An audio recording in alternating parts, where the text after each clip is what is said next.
الحمد لله رب العالمين والعاقبة للمتقين والصلاة والسلام على رسوله الأمين وعلى آله وأصحابه أجمعين ومن تبعهم بإحسان إلى يوم الدين أما بعد رب اشرح لي صدري ويسر لي أمري واحلل عقدة من لساني يفقهوا قولي سبحانك لا علم لنا إلا ما علمتنا إنك أنت العليم الحكيم. محترم حضرات اور خواتین، الفرقان اسٹڈی سینٹر کی جانب سے ہفتہ واری دروس کے موقع پر حضرت ابراہیم علیہ السلام کی سیرت کو بیان کرنے کا سلسلہ جاری ہے. آج اس کی چوتھی نشست ہے. اب سے پہلے 3 نشستیں مکمل ہو چکی. ان 3 نشستوں میں جہاں آپ کے سامنے حضرت ابراہیم علیہ السلام کی زندگی کے کچھ واقعات بیان کیے گئے، حضرت ابراہیم علیہ السلام نے کس طریقے سے بت پرستی کے ماحول میں جنم لینے کے بعد اور بت تراش اور بت پرست گھر میں پیدا ہونے کے باوجود اللہ تبارک و تعالی نے حضرت ابراہیم علیہ السلام کی رہنمائی فرمائی، انہیں توحید کا علم سکھایا، اور حضرت ابراہیم علیہ السلام نے توحید کو اپنایا، شرک سے بیزار رہے. اور جب اللہ رب العالمین نے توحید کی دعوت دینے کا حکم دیا، ابراہیم علیہ السلام کو نبوت سے سرفراز کرنے کے بعد اللہ تبارک و تعالی نے جب حضرت ابراہیم علیہ السلام کو توحید کے دعوت دینے کا حکم دیا تو اس دعوت کا آغاز انہوں نے اپنے گھر سے کیا، اپنے باپ سے کی، اور اپنے باپ کو توحید کی دعوت پیش کی. توحید کی دعوت پیش کرنے کی وجہ سے باپ ناراض ہوا، باپ غصہ ہوا، باپ مارنے اور پیٹنے کی دھمکی دی، یہاں تک کہ باپ نے گھر سے نکال دیا. پھر اس کے بعد ابراہیم علیہ السلام قوم کے سامنے آتے ہیں اور قوم کے لوگوں کو توحید کی دعوت دیتے ہیں، بہترین انداز میں توحید کی دعوت دیتے ہیں، حکمت کے ساتھ توحید کی دعوت دیتے ہیں ابراہیم علیہ السلام. اور جن جن چیزوں کی پرستش قوم کرتی تھی ان تمام کی حقائق کو ابراہیم علیہ السلام نے قوم کے سامنے رکھا اور بتایا کہ دیکھو یہ معبود نہیں ہو سکتا، معبود تو وہ ہے جو چاند کو پیدا کرنے والا ہے، سورج کو پیدا کرنے والا ہے اور ستاروں کو پیدا کرنے والا ہے. وہی اللہ تبارک و تعالی جو خالق ہے، جو مالک ہے، جو قادر مطلق ہے، وہی اللہ تبارک و تعالی عبادت کے لائق بھی ہے. اور ابراہیم علیہ السلام نے قوم کے سامنے اپنے عقیدے کو پیش کر دیا کہ ہم کس طریقے سے ہمارا عقیدہ کیا ہے اور ہم کس کی عبادت کرتے ہیں. ابراہیم علیہ السلام نے اپنا عقیدہ پیش کیا اور اس عقیدے کے پیش کرنے کے نتیجے میں قوم سرکشی پر آمادہ ہوئی اور قوم نے پریشان کیا. لہذا ابراہیم علیہ السلام نے کچھ اور طریقے سوچے اور کہا کہ قوم کو جو بت پرستی کی جو عادت ان کی گھٹی میں پڑی ہوئی ہے، قوم کو اس بت پرستی سے باز رکھنے کے لیے کچھ طریقے اپنانے چاہیے. اور بتوں کی جو کیفیت ہے، بتوں کی جو حقیقت ہے، نہ سننا، نہ دیکھنا، نہ نفع نقصان پہنچانا، یہ جو اس کی حقیقت ہے، اس حقیقت کو قوم کے سامنے رکھنے کے لیے ابراہیم علیہ السلام نے ایک طریقہ اپنایا. اور قوم جب گھر سے نکلی تہوار کے موقع پر اپنے گھر سے دور کسی باہر جگہ میں جا کر کے اور جو ان کا جو قومی تہوار تھا اس کو منانے کے لیے جب لوگ قوم وہاں گئی، ابراہیم علیہ السلام وہاں جانے سے انکار کیے اور جب سارے کے سارے لوگ گھر سے نکل گئے، علاقہ خالی ہو گیا، ابراہیم علیہ السلام اس بت خانے میں پہنچتے ہیں، بت کدہ میں پہنچتے ہیں، اور پہنچ کر جو سارے جو جتنے بت تھے ان تمام کے تمام چھوٹے چھوٹے تمام بتوں کو توڑ ڈالا، اور جو کلہاڑی اور جو ہتھوڑا تھا اس کو بڑے بت کے گردن میں لٹکا دیا، اور کہا قوم سے کہ دیکھو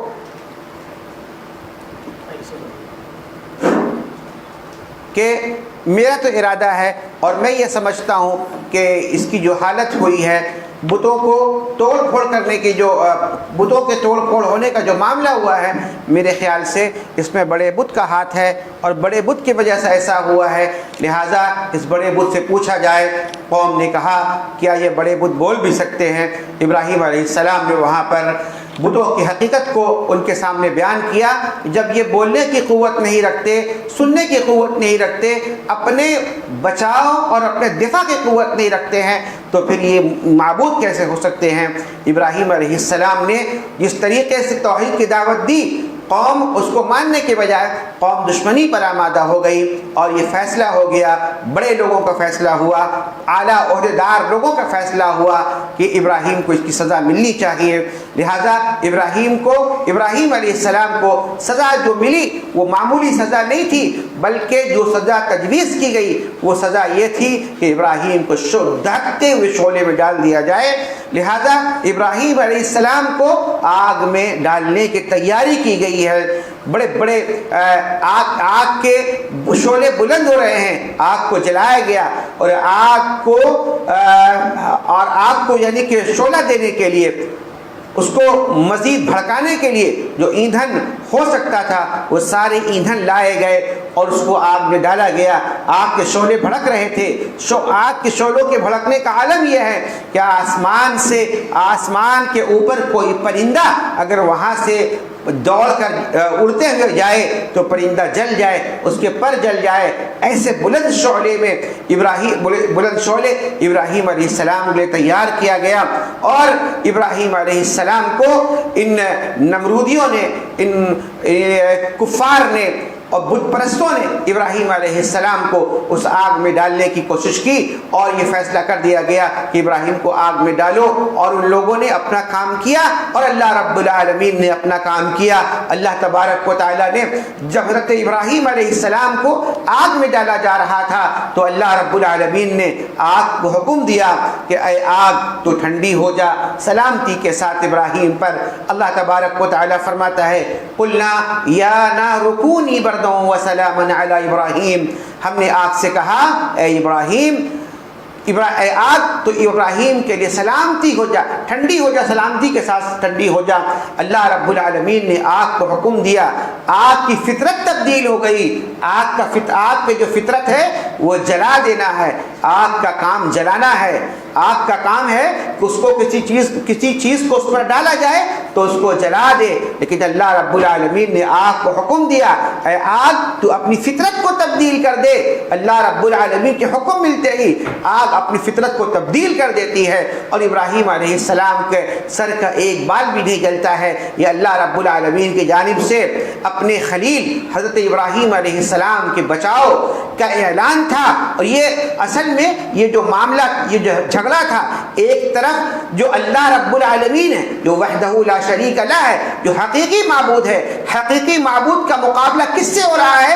ان نقلی خداؤں کے ماننے والے سے ہو رہا ہے، ان لوگوں سے ہو رہا ہے جو اپنے آپ کو خدا تسلیم کرواتا ہے، جو ان لوگوں سے ہو رہا ہے جو اپنے آپ کو کہتا ہے انا ربکم الاعلی، میں بہت بڑا رب ہوں، ہم سے بڑا رب کون ہو سکتا ہے، ہم سے بڑا مالک کون ہو سکتا ہے، ہم سے بڑا خدا کون ہو سکتا ہے۔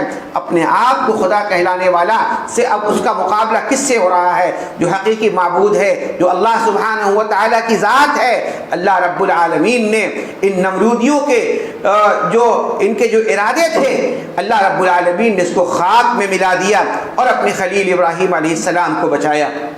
میرے بھائیوں، میرے بزرگوں اور ساتھیوں، میری ماں اور بہنوں، ابراہیم علیہ السلام کے اس واقعہ میں یقینی طور پر ہمارے لیے درس ہے اور عبرت ہے ہمارے لیے۔ ایک بہت بڑی نصیحت یہ ہے کہ اگر آپ اللہ رب العالمین پر ایمان رکھتے ہیں جس طریقے سے ایمان رکھنے کا حق ہے، جس طریقے سے اللہ تبارک و تعالیٰ پر ایمان رکھنے کا حق ہے اور اللہ رب العالمین پر بھروسہ کرنے کا حق ہے، جس طریقے سے اگر اس طریقے پر بھروسہ کیا جائے تو اللہ تبارک و تعالیٰ فرماتا ہے وَمَن يَتَوَكَّلْ عَلَى اللَّهِ فَهُوَ حَسْبُهُ، جو اللہ پر بھروسہ کرتا ہے اللہ اس کے لیے کافی ہو جاتا ہے۔ یہ اللہ تعالیٰ کا اعلان ہے، آپ بھروسہ تو کریں اللہ رب العالمین پر۔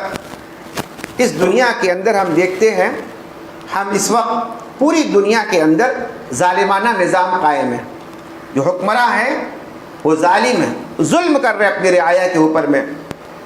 بعض حکمراں ایسے ہیں دنیا کے اندر جو ہر وقت ان کا اٹھنا، ان کا بیٹھنا، ان کا سونا، ان کا جاگنا صرف ایک بات کے لیے ہے کہ کس طریقے سے اس دنیا سے اسلام اور اہل اسلام کو ملیا میٹ کر دیا جائے۔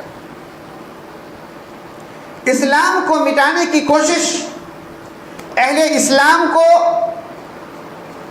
صفحہ ہستی سے مٹا دینے کی کوشش بڑے بڑے ایوانوں میں ہو رہی ہے۔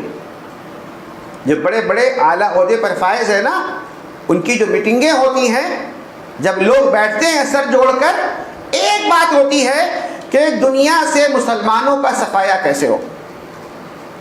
اب دنیا سے مسلمانوں کا صفایا تو مار کر نہیں کر سکتے ایک آدمی، ہاں ایک طریقہ یہ ہے کہ مسلمانوں کے خلاف سازشیں رچی جائیں، اور سازش رچنے کا جو سب سے اچھا ذریعہ ہے کہ مسلمانوں کے کیریکٹر کو دنیا کے سامنے خراب کر دیا جائے۔ اور اس کے لیے ہم جس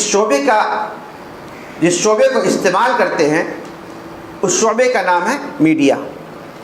میڈیا کے ذریعے سے ہوتا کیا ہے کہ راتوں رات میڈیا ایک ایسا ذریعہ ہے کہ آپ اس کے ذریعے سے راتوں رات کسی زیرو کو ہیرو بنا دیں، کسی ہیرو کو زیرو بنا دیں۔ لہٰذا میڈیا کا استعمال کیا جاتا ہے، اور میڈیا کو استعمال کر کے مسلمانوں کی شبیہ دنیا میں خراب کی جاتی ہے تاکہ لوگ مسلمان سے اور اسلام سے نفرت کرنے لگیں۔ یہ عالمی طور پر سازش ہو رہی ہے، ہم اس کا رونا بھی روتے ہیں، ہم اس کی شکایت بھی کرتے ہیں، لیکن اصل چیز جو ہے اس پر ہم غور نہیں کرتے ہیں۔ وہ اصل چیز ہے کہ اس بگڑے ہوئے ماحول میں، اس بگڑے ہوئے معاشرے میں سب سے اہم ترین چیز یہ ہے کہ اپنے اندر ہم ابراہیم علیہ السلام جیسا ایمان تو پیدا کریں،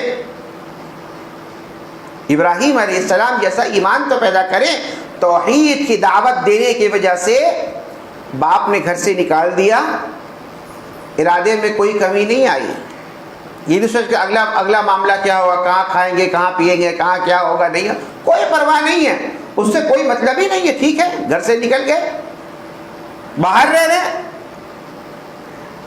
محلے والوں نے، علاقے والوں نے بھی ستایا، پریشان کیا، لیکن توحید کی دعوت دینا ختم نہیں کیا، اس سلسلے کو آپ نے برقرار رکھا، لوگوں تک، جاننے والوں تک، پہچاننے والوں تک، نہ جاننے والوں تک اللہ رب العالمین کی توحید کی دعوت دیتے رہے، اور بتوں کی حقیقت کو واضح کرتے رہے کہ دیکھو یہ تمہارا بت یہ سننے، دیکھنے، نفع نقصان کا مالک نہیں ہے، جس کے نتیجے میں آپ کو پریشانی کا سامنا کرنا پڑا۔ اس کے بعد کیا ہوا؟ اللہ تبارک و تعالیٰ نے ابراہیم علیہ السلام کو آگ سے سلامتی کے ساتھ نکال لیا۔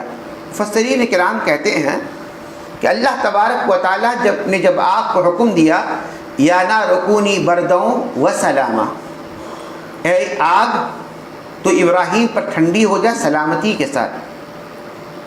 ٹھنڈا ہونا الگ ہے اور سلامتی کے ساتھ ٹھنڈا ہونا الگ ہے۔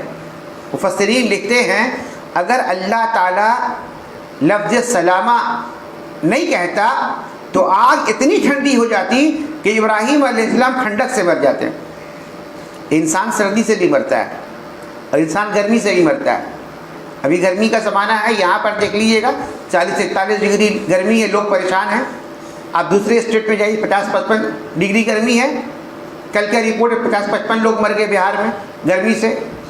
تو گرمی سے بھی لوگ مرتے ہیں، سردی سے ہی مرتے ہیں، ٹھنڈک سے ہی مر جاتے لوگ۔ ابراہیم علیہ السلام کو بچانے کے لیے اللہ رب العالمین نے آگ کو حکم دیا کہ یا نار کونی بردًا وسلاما علی ابراہیم، اے آگ تو ٹھنڈی ہو جا سلامتی کے ساتھ ابراہیم پر، اور آگ ٹھنڈی ہو گئی۔ اللہ تبارک و تعالیٰ فرماتا ہے فَأَنْجَاهُ اللَّهُ مِنَ النَّارِ إِنَّ فِي ذَلِكَ لَآيَاتٍ لِقَوْمٍ يُؤْمِنُونَ، اللہ نے فرمایا اللہ نے ان کو آگ سے نجات دی، بلا شبہ اس میں ایمان لانے والی قوم کے لیے بہت سی نشانیاں ہیں، بڑی نشانیاں ہیں۔ انسان غور کرے کس طریقے اللہ رب العالمین نے اپنے خلیل ابراہیم علیہ السلام کو آگ سے نجات دلائی۔ آئیے اب معاملہ جو ہے ذرا ہائی لیول تک پہنچ چکا ہے، نمرود تک معاملہ پہنچ چکا، بادشاہ وقت تک معاملہ پہنچا ہے۔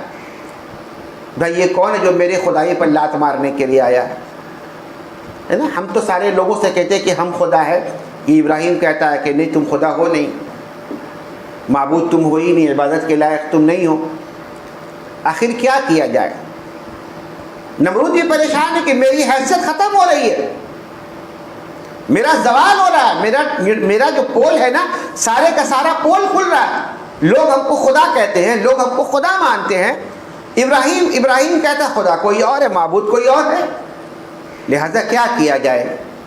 انکار تو نہیں کر سکتا، لیکن اس کو پتہ ہے کہ میری خدائی کی حقیقت کیا ہے، یہ ہٹ دھرمی ہے، انانیت ہے، فخر ہے، غرور ہے، اور جھگڑ بھی رہا ابراہیم علیہ السلام سے، مناظرہ بھی کر رہا ہے ابراہیم علیہ السلام سے۔ اللہ رب العالمین نے قرآن کریم کے اندر بہت وہ نقشہ کھینچا اللہ رب العالمین نے کہ وَأَلَمْ تَرَ إِلَى الَّذِي حَاجَّ إِبْرَاهِيمَ فِي رَبِّهِ أَنْ آتَاهُ اللَّهُ الْمُلْكَ إِذْ قَالَ إِبْرَاهِيمُ رَبِّيَ الَّذِي يُحْيِي وَيُمِيتُ قَالَ أَنَا أُحْيِي وَأُمِيتُ قال إبراهيم فإن الله يأتي بالشمس من المشرق فأت بها من المغرب فبهت الذي كفر والله لا يهدي القوم الظالمين۔ سورہ بقرہ کی آیت ہے۔ اللہ تبارک و تعالی فرماتا ہے ألم تر إلى الذي حاج إبراهيم في ربه، کیا آپ نے اس شخص کے حال پر غور نہیں کیا جس نے ابراہیم علیہ السلام سے جھگڑا کیا تھا اس بات پر کہ ابراہیم کا رب کون ہے؟ أن آتاه الله الملك، اور اس بنا پر کہ اس شخص یعنی نمرود کو اللہ نے حکومت بھی دے رکھی تھی۔ ابراہیم علیہ السلام نے وہ مناظرہ کیا، نمرود سے مناظرہ کیا ابراہیم علیہ السلام نے۔ نمرود کہتا تھا کہ ہم خدا، ابراہیم علیہ السلام کہتے تھے ہمارا معبود تو وہ ہے جو سورج اور چاند کو پیدا کرتا ہے، لوگوں کو زندہ کرتا اور مارتا ہے۔ لہٰذا ایک مناظرہ ہوا۔ اللہ رب العالمین نے فرمایا اذ قال ابراہیم ربی الذی یحیی ویمیت، ابراہیم علیہ السلام نے نمرود سے کہا کہ اچھا ٹھیک ہے تم اپنے آپ کو خدا کہلاتے ہو، معبود کہلاتے ہو، سنو رب کہلاتے ہو۔ اذ قال ابراہیم ربی الذی یحیی ویمیت، میرا رب وہ ہے جو لوگوں کو زندہ کرتا ہے اور مارتا ہے، جو لوگوں کو زندہ کرتا ہے وہ مارتا ہے۔ کیا کہا نمرود نے؟ کہا قال انا احیی وامیت، ارے یہ کام تو میں بھی کرتا ہوں، میں بھی زندہ کرتا ہوں، میں بھی مارتا ہوں۔ تفسیر میں آیا ہے کہ نمرود نے جو بادشاہ تھا جیل میں دو قیدی کو بلایا، دو قیدی جیل میں تھا، ایک کی سزا مکمل ہو گئی تھی، اس کو آزاد کرنا تھا، اور ایک کو پھانسی دینا تھا، قتل کرنا تھا۔ اس دونوں مجرم کو لایا، اور لانے کے بعد جس کو آزاد کرنا تھا اس کو قتل کر دیا، اور جس کو قتل کرنا تھا اس کو رہا کر دیا، اور کہا کہ دیکھو میں بھی کرتا ہوں نا یہ کام تو میں بھی کرتا ہوں، تم کہتے ہو نا کہ میرا رب وہ ہے جو زندہ کرتا اور مارتا، دیکھو میں بھی زندہ کرتا ہوں مارتا ہوں۔ یہ پاگل پن کی علامت ہے، یہ دماغی مریضوں کی پہچان ہے، جو بات کی حقیقت کو نہ پہنچ سکتا ہو، حالانکہ ایسی بات میں حقیقت کو نہیں سمجھ رہا ہے، وہ ساری بات سمجھ رہا ہے، لیکن اپنی بدعقلی کی دلیل لوگوں کے سامنے اپنی ضد اور اپنی ہٹ دھرمی کو دکھانے کے لیے کہتا کہ دیکھو میں بھی یہ کام کرتا ہوں۔ ابراہیم علیہ السلام سمجھ گئے کہ بڑا عقل کا کوٹھا آدمی ہے یہ، جس کو ہم لوگ کہتے کوڑ مغز کہتے ہیں، ہم لوگ ہے نا کہتے کوڑ مغز آدمی ہے یہ، بدعقل آدمی، کوڑ مغزہ آدمی ہے جس کو ہم لوگ کہتے ہیں۔ ابراہیم علیہ السلام نے کہا اچھا ٹھیک ہے، یہ کوڑ مغز آدمی ہے، یہ اس کو دوسری طریقے سے سمجھانا پڑے گا۔ لہٰذا ابراہیم علیہ السلام نے کہا فَإِنَّ اللَّهَ يَأْتِي بِالشَّمْسِ مِنَ الْمَشْرِقِ، اچھا میرا رب وہ ہے، وہ اللہ ہے جو سورج کو مشرق سے نکالتا ہے، فاتی بہا من المغرب، تم مغرب سے نکال دو، چلو تم مغرب سے نکال دو، تم خدا سمجھتے ہو اپنے آپ کو تو کچھ تو پاور تمہارے ہاتھ میں ہوگا۔ ارے اتنا ہی ہے، چلو ایک کام کرو کہ تم کیا کہتے ہیں کہ سورج کو مغرب سے نکال دو۔ اللہ رب العالمین فرماتا ہے نمرود کی حقیقت کو، جھوٹا خدا جو بن کر بیٹھا ہوا تھا، جھوٹا رب جو کہلواتا تھا، فَبُهِتَ الَّذِي كَفَرَ، کافر مبہوت ہو کر کے رہ گیا، ہکا بکا رہ گئے۔ یہ کیسی بات کہی ابراہیم نے؟ یہ تو عجیب والی بات ہو گئی۔ ارے کہا تھا کہ زندہ کرنے اور مارنے کا کہا تو ٹھیک ہے، 2 آدمی کو بلا کے زندہ کر دیا اور مار دیا تھا ہم نے، دلیل تو دیا تھا، چاہے وہ پاگل پن کا دلیل ہو لیکن دیا، چلو میں بھی زندہ کرتا ہوں، میں بھی مارتا ہوں۔ لیکن ابراہیم علیہ السلام سمجھ گئے کہ بڑا کول مغز آدمی ہے، اس کے ساتھ ایسے بات نہیں کرنے کی، اس کو دوسرا طریقہ بتانے کا کہا فَإِنَّ اللَّهَ يَأْتِي بِالشَّمْسِ مِنَ الْمَشْرِقِ، میرا رب وہ اللہ ہے جو مشرق سے سورج کو نکالتا ہے، فَأْتِ بِهَا مِنَ الْمَغْرِبِ، جاؤ مغرب سے نکال کر کے لے آؤ۔ فَبُهِتَ الَّذِي كَفَرَ، کافر ہکا بکا ہو کر کے رہ گیا۔ اس کے بعد اللہ تعالیٰ فرماتے ہیں حقیقی بات اور پکی بات جو ہے، قرآن کریم کی کوئی بھی آیت پڑھیں گے نا تو آیت کے جو آخری حصہ ہوتا ہے بڑا اہم ہوتا ہے، وہ جو آخری حصہ ہوتا ہے آیت کا بڑا اہم ہوتا ہے۔ اللہ نے فرمایا واللہ لا یہدی القوم الظالمین، حقیقت یہ ہے کہ ظالم قوم کو ہدایت ہی نہیں دیتے ہم، جو ظلم کرتے ہیں نا ہدایت چھین لیتے ہیں اس سے، ہم ظالم سے اللہ ہدایت چھین لیتا ہے، لہذا ہدایت چاہتے ہیں تو ظلم سے باز رہیے۔ یہ ابراہیم علیہ السلام کا واقعہ کہ نمرود کے ساتھ جو مناظرہ ہوا، ایمان اس کی قسمت میں نہیں تھی، ذلت و رسوائی اس کا مقدر بن چکی تھی، اور اس کو بار بار خیال آ رہا تھا کہ میری حکمرانی، میری خدائی، میری عزت سب منہدم ہو چکی ہے۔ لیکن اس کے باوجود بھی واقعہ آپ سنیں کہ نمرود جو ظالم بادشاہ تھا، گھمنڈی، متکبر، مغرور، اللہ رب العالمین نے اس کے غرور کو خاک میں ملا دیا۔ اللہ رب العالمین نے اس نمرود کو موت جو دی، ایک مچھر سے موت دی اللہ تعالیٰ نے۔ یہ اللہ رب العالمین کی قدرت ہے، وہ جو چاہتا ہے کر سکتا ہے۔ ایک گھمنڈی ظالم انسان جس کے سامنے ایک آدمی بلند آواز سے باتیں کرنے سے ڈر سکتا ہے، اللہ رب العالمین نے ایسے ظالم مغرور انسان کو مچھر کی موت دے دی کہ ایک مچھر اس کی ناک میں گھس گیا، اس کے دماغ کو خراب کر رہا تھا۔ جب سر کو کھجایا جائے تو اس کو آرام ملے، کبھی ہاتھ سے کھجا رہا ہے، کبھی کسی اور چیز سے کھجا رہا ہے، پھر نتیجہ یہ ہو کہ سر پر مارنا شروع ہوا۔ بیوی کو کہا کہ سر پر مارو، نوکر رکھے گئے سر پر جوتے مارنے کے لیے، جب جب اس کو مارا جاتا تو اس کو آرام ملتا، پھر اس کے بعد پھر تکلیف شروع ہوتی، پھر مارا جاتا۔ اتنا اس کے سر پر مارا گیا کہ اس کا دماغ جو ہے گل کر اس کے ناک کے راستے سے بہ پڑا اور اس کی موت ہو گئی۔ اللہ رب العالمین نے ذلت ناک موت اللہ رب العالمین نے اس کو عطا فرمائی۔ میرے بھائیوں، بزرگوں، ساتھیوں، میری ماں اور بہنوں، ابراہیم علیہ السلام کا واقعہ آپ سن رہی ہیں، ان کی سیرت کو سن رہی ہیں۔ ابراہیم علیہ السلام کا اللہ رب العالمین نے بڑا مقام عطا فرمایا۔ ابراہیم علیہ السلام جب عقیدہ توحید کو بیان کیے ہیں، جہاں عقیدہ، دیکھیے ایک اہم بات یہ بتا دوں، عقیدہ توحید کو جاننا، عقیدہ توحید کو سمجھنا اور عقیدہ توحید پر عمل کرنا یہ ضروری نہیں ہے۔ ضروری یہ بھی ہے کہ آپ ایسے تمام لوگوں سے جن تک آپ اللہ کی توحید کو پہنچا چکے ہیں اور پہنچانے کے باوجود بھی اگر وہ اس پر عمل نہیں کرتے ہیں، اس عقیدے کو نہیں تسلیم کرتے ہیں، تو آپ ان سے کلی طور پر برات کا اعلان کر دیجئے۔ یہ نمونہ ہے ابراہیم علیہ السلام کا۔ اللہ تبارک و تعالیٰ نے ابراہیم علیہ السلام کے تعلق سے فرمایا قد کانت لکم اسوۃ حسنۃ فی ابراہیم، کہ ابراہیم علیہ السلام کی زندگی تمہارے لیے بہترین نمونہ ہے، بہترین نمونہ تمہارے لیے۔ والذین معه اذ قالوا لقومهم انا براء منکم، اور ان کے ماننے والوں بھی نمونہ ہے، صرف ابراہیم علیہ السلام میں نہیں بلکہ ان کے جو ماننے والے ہیں، انبیاء کی جماعت آئی ہے، اور آخری نبی جناب محمد الرسول اللہ صلی اللہ علیہ وسلم۔ یہ بھی تو انہی میں سے ہے نا، انبیاء کی تعداد میں سے ہے، انبیاء میں سے آخری نبی ہے۔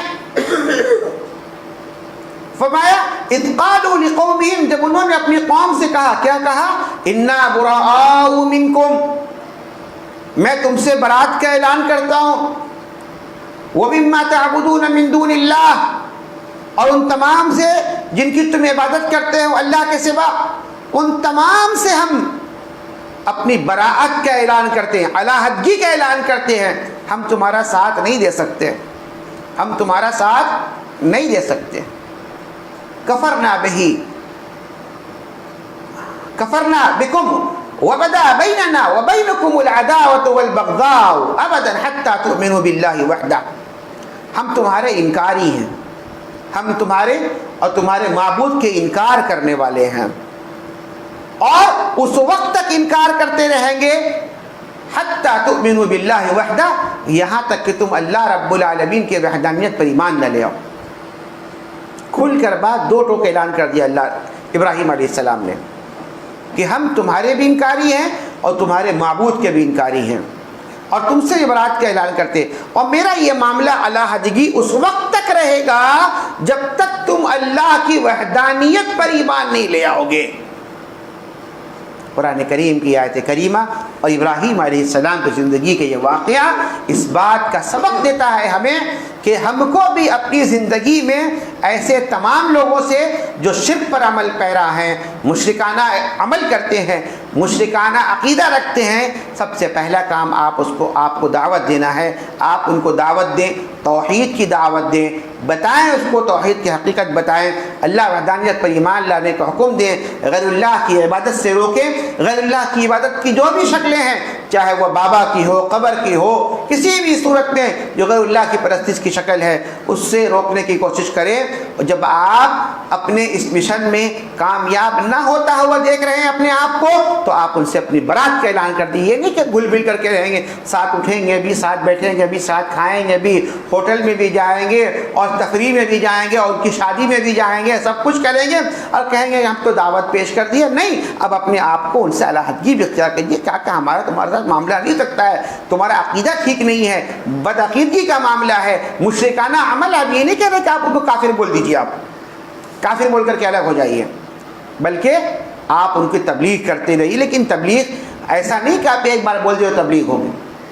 ہم لوگ سمجھتے ہیں کہ ایک بار کسی کو بول دیں گے کہ دیکھو غیر اللہ کی عبادت کرنا شرک ہے، اس کے بعد سمجھتے ہیں کہ ہم نے توحید کا کام کر دیا، دعوت کا کام کر دیا ہم نے۔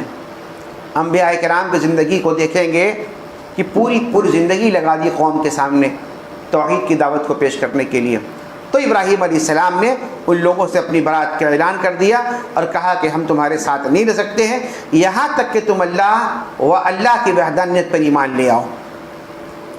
اس کے بعد چلیے اب معاملہ جو ہے، اب ان کے اپنے علاقے میں جہاں رہ رہے تھے وہاں پر توحید کی دعوت پیش کرنے میں آپ ناکام ہو رہے ہیں، ماننے کو لوگ تیار نہیں ہیں۔ اب کیا کیا جائے؟ اللہ رب العالمین نے ہمیشہ ہم کو اس بات کی عبادت کرنا آپ کو مشکل ہو جائے، اس بات کا خطرہ ہو کہ آپ اللہ کی عبادت نہیں کر سکیں گے، اس بات کا خطرہ جب آپ کو یقینی طور پر ہو جائے، حتمی طور پر ہو جائے، تب آپ کیا کیجئے، وہاں سے آپ ہجرت کر دیجئے۔ ہجرت کرنے کا صرف ایک ذریعہ ہے کہ آپ کو اللہ کے دین پر عمل کرنا مشکل ہو جائے۔ اچھی طرح سمجھ لیجئے اس کو، باتیں میں بہت دور جانے نہیں چاہتا ہوں ڈیٹیل میں، اس بات کو صرف سمجھ لیجئے، ہجرت آپ اسی وقت کر سکتے ہیں اس مقام سے جہاں رہ رہے ہیں، اسی وقت جب آپ کو اللہ کے دین پر عمل کرنا بہت مشکل ہو جائے۔ ہم اور آپ ہندوستان میں رہ رہے ہیں، ہندوستان میں رہ رہے ہیں نا، کتنی مشکلیں آ رہی ہیں کیا ہمیں، کہ ہم کو مسجدیں بند کر دی گئی ہمارے لیے سارے پورے ہندوستان کی۔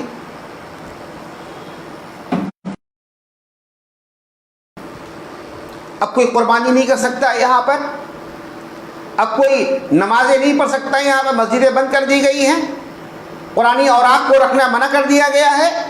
کیا ایسا ہے؟ بالکل نہیں ہے۔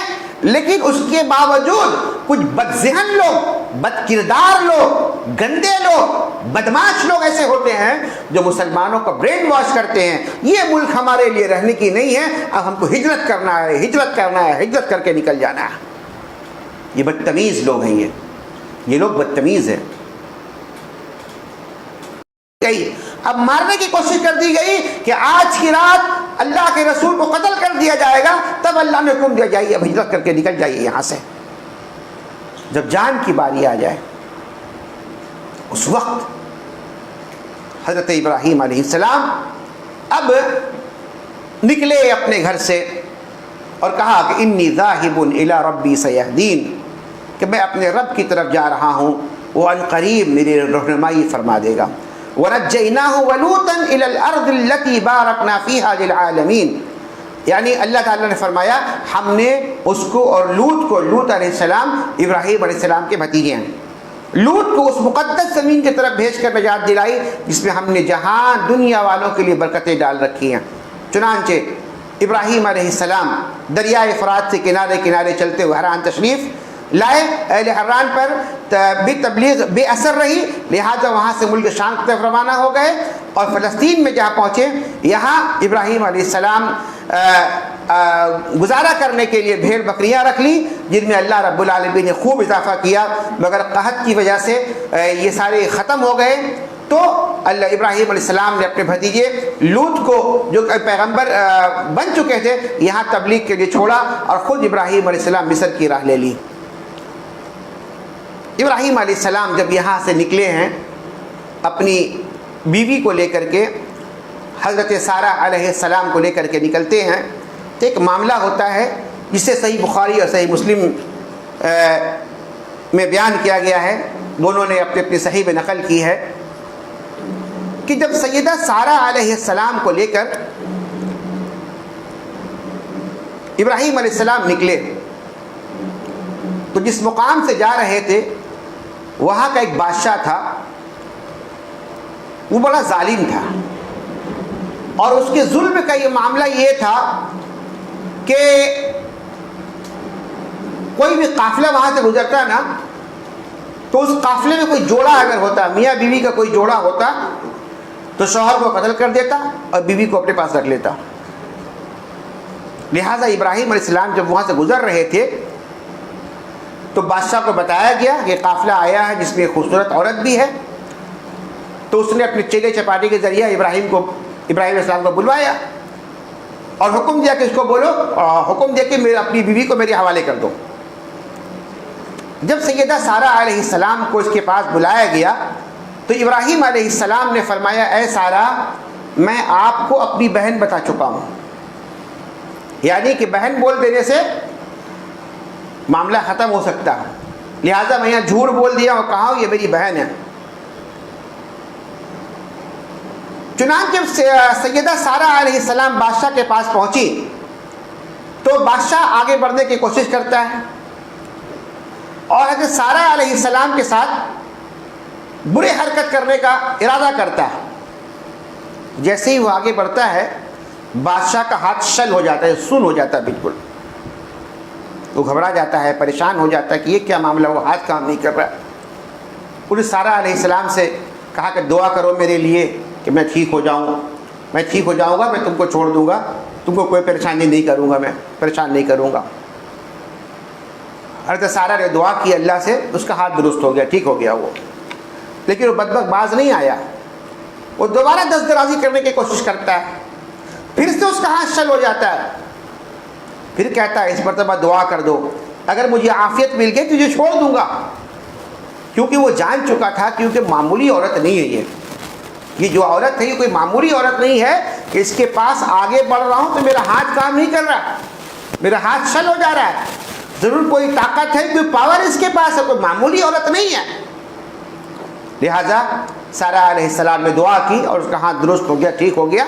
اب اس نے نہ صرف یہ کہ سارہ علیہ السلام کو آزاد کیا اور یہ کہا کہ تم چلی جاؤ، بلکہ اس کے ساتھ ساتھ اس نے اپنی بیٹی حضرت ہاجرہ کو بھی ان کی خدمت کے لیے وقف کر دیا، یہ میری بیٹی ہے ہاجرہ، تم ان کو بھی اپنے ساتھ لے کر کے چلے جاؤ۔ حضرت سارہ علیہ السلام ہاجرہ کو لے کر ابراہیم علیہ السلام کے پاس واپس آئیں.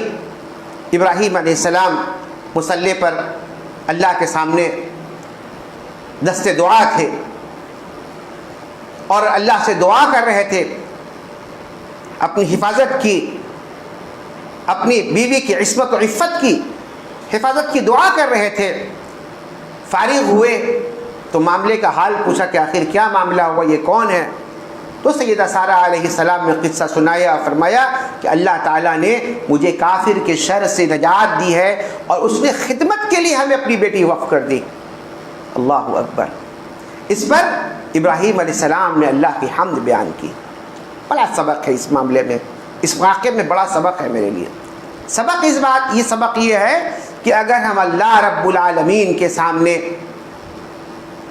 دل سے دعا کریں گے تو اللہ تعالی ہماری حفاظت کے لیے کافی ہے. حسبنا اللہ ونعم الوکیل نعم المولا ونعم النصیر. اللہ کے علاوہ کوئی کارساز نہیں، اللہ کے علاوہ کوئی حمایتی نہیں ہے، اللہ کے علاوہ کوئی آپ کو مشکل سے نکالنے والا نہیں ہے. لیکن تو ہمارا ایمان تو بالکل یقین ہے نا. ہم اللہ سے مانگتے بھی ہیں، ارادہ بھی نہیں رکھتے ہیں. ایک طرف دعا مانگتے ہیں پھر سوچتے پتہ نہیں قبول ہوگا کہ نہیں ہوگا. کیوں؟ شیطان جو ہے نا وسوسہ ڈالتا ہے ہمارے سے. شیطان کا کام کیا ہے؟ وسوسہ ڈالنا. الذی یوسوس فی صدور الناس، سینے میں وسوسہ ڈالتا ہے. آپ دعا مانگیں گی نا اللہ سے، اللہ ہماری حفاظت فرما، ہماری مدد فرما. شیطان آ کر کے کہے گا تم تو گنہگار بھی ہو، تم تو گناہ بھی ہوتا ہے، تم نے فلاں گناہ بھی، تمہاری دعا تو نہیں قبول ہوگا، تمہاری دعا تو نہیں قبول کرے گا اللہ تعالیٰ. تو کیا کرنا ہوگا اس کے لیے؟ فلاں بابا ہے نا، اس کی مزار میں جانا پڑے گا، وہاں جا کر اس کے وسیلے سے دعا مانگنی پڑے گی، تب نہ دعا قبول ہوگا. تمہاری گندی زبان ہے، تمہارا کریکٹر خراب ہے، تم تو گناہ گار بھی ہو.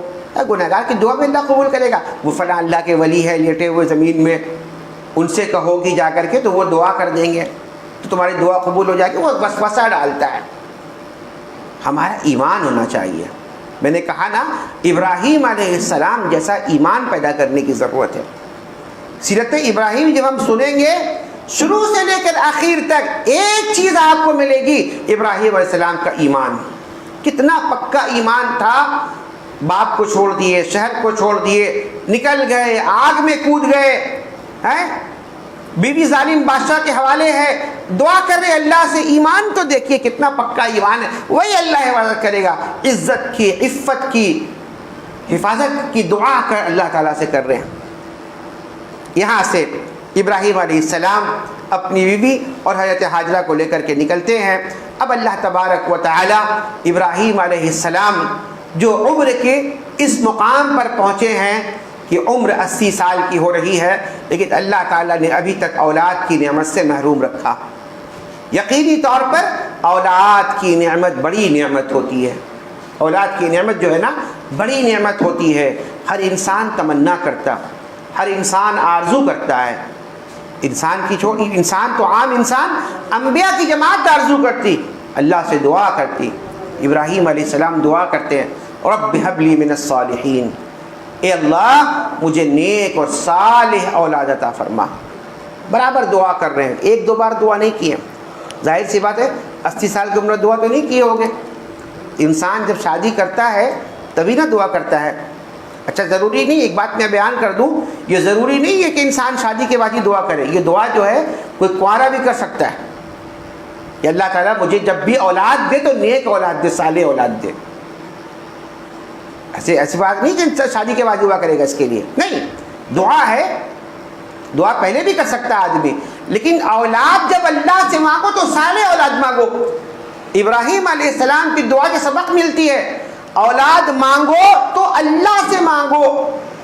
ابراہیم علیہ السلام اللہ سے اولاد مانگ رہے، رب ہب لی، اے اللہ مجھے اولاد عطا فرما. دوسری بات کیا ہے؟ من الصالحین، کے صالحین میں سے اولاد عطا فرما. یہ دونوں چیزیں ہمارے پاس نہیں ہیں. ایک تو ہم دعا اللہ سے نہیں مانگتے، اولاد کے لیے دعا بابا سے مانگتے ہیں، تعویذ پہناتے ہیں، گنڈا پہناتے ہیں، کیا کیا نہیں کرتے اولاد کے لیے، دھاگا باندھتے ہیں. منت مانگتے ہیں. اور جہالت کا عالم یہ ہے کہ کوئی کہتا ہے منت مانگتا ہے اللہ تعالیٰ اگر ہم کو اولاد دے دے گا نا تو ہم اس کو محرم کی 1 تاریخ سے لے کر 10 تاریخ تک گھنٹی پہنا کر کے دوڑائیں گے. یہ شرکیہ منت مانگتے ہیں لوگ، والعیاذ باللہ. یہ کوئی طریقہ ہے؟ لوگ غیر اللہ کی دعائیں دیتے ہیں، غیر اللہ کے پاس فلاں فلاں فلاں فلاں. اللہ پر ایمان نہیں. اولاد پانے کے لیے ساری حدیں پار، جائز ناجائز تمام طریقے اختیار کر لیا. اولاد کے حصول کے لیے بہت سارے حرام راستے کھلے ہوئے آج ہیں. میڈیکل سائنس میں حرام راستے کھلے ہوئے. غیروں کے ذریعہ باپ بننا یہ کیا ہے؟ نبی کریم صلی اللہ علیہ وسلم نے فرمایا ہے کہ ایسے لوگ جو دوسرے کو، یعنی کہ اپنا جو باپ جو ہے نا، اللہ تعالیٰ نے باپ نہیں بنایا لیکن دوسرے کے اولاد کے ذریعے خود کو باپ بن رہے ہیں. اپنا نام لگا لیا فلاں، یہ فلاں میرا بیٹا ہے، حالانکہ اس کا بیٹا نہیں ہے، اس کا اپنا بیٹا نہیں ہے. دوسرے کے بیٹے کو اپنا نام دے کر کے بیٹا بنا لینا. اللہ کے رسول صلی اللہ علیہ وسلم نے فرمایا یہ ایسے لوگ ہیں جو کل قیامت کے دن جنت کی خوشبو سے بھی محروم رہیں گے. جنت کی خوشبو سے بھی محروم رہیں گے. یہ تو ظاہری طور پر ہوتا ہے کہ لوگ غیروں کے بچے کو اڈاپٹ کر لیتے ہیں، اپنا نام دے دیتے ہیں. اب کچھ لوگ اتنے سیانے ہوتے ہیں، اتنے چالاک ہوتے ہیں کہ اس کو بھی نہیں کرتے بلکہ ڈائریکٹ میڈیکل سائنس کے ذریعہ سے دوسرے کا نطفہ اور اسپرم لے کر کے اپنی بیوی کو حاملہ کرواتے ہیں. بالکل مکمل سرے سے حرام ہے، زنا ہے زنا. اللہ کی لعنت ہے ایسے لوگوں پر. حرام راستہ ہے یہ. اولاد مانگیے اللہ سے، اللہ دے گا اولاد. ہم تو دعا مانگتے نہیں نا. 1 دن مانگا، 2 دن مانگا، 1 مہینہ دعا مانگا. اور کچھ فساد اور بگاڑ ہمارے معاشرے کا بھی ہے. کچھ فساد اور بگاڑ جو ہے ہمارے معاشرے کا بھی ہے. ایک عورت بیچاری خاتون شادی کے بعد اگر بچہ نہیں ہوا، 1 مہینہ 2 مہینہ 3 مہینے تک اس کو خوشخبری نہیں ملی، اب گھر میں شروع ہو جاتا کیا بات ہے کیا بات ہے. 3 مہینہ ہو گیا، 4 مہینہ ہو گیا، 5 مہینہ ہو گیا. ساس پریشان ہو جاتی ہے، ارے کب تک ہم ایسے ہی رہیں گے، ہے نا. تو اس طریقے سے برتاؤ نہیں کرنا چاہیے. صبر کیجئے، صبر کیجئے. ابراہیم علیہ السلام صبر کرتے ہیں اور دعا کر رہے ہیں اللہ رب العالمین سے. 1-2 سال نہیں، 80 سال کی عمر دعا اللہ سے کی. کون ہے اتنا صبر کرنے والا؟ 80 سال کی عمر تک دعا کر رہے ہیں رب ہب لی من الصالحین، رب ہب لی من الصالحین. 80 سال کی عمر میں اللہ نے کہا فبشرناہ بغلام حلیم کہ ابراہیم ہم تم کو ایک حلیم بردبار بیٹے کی بشارت دیتے ہیں. اللہ رب العالمین نے ابراہیم علیہ السلام کو اولاد عطا فرمائی. اسماعیل علیہ السلام 80 سال کی عمر میں بڑھاپے میں اللہ رب العالمین نے ایک سہارا عطا فرمایا ہے جو اسماعیل علیہ السلام کی شکل میں ہے. باقی باتیں انشاءاللہ تعالیٰ ابھی جو مزید کچھ باتیں آپ کے سامنے آئیں گی آئندہ ہفتہ بھی. اللہ تعالیٰ سے دعا ہے کہ اللہ تعالیٰ ہم سبوں کو ابراہیم علیہ السلام کی سیرت کو پڑھنے کی اور اس سے جو سبق حاصل ہو رہے ہیں اس سبق کو یاد کرنے کی اور اس پر مطابق زندگی گزارنے کی اللہ تعالیٰ ہم سبوں کو توفیق عطا فرمائے. وآخر دعوانا الحمدللہ رب العالمین والسلام علیکم ورحمۃ اللہ وبرکاتہ.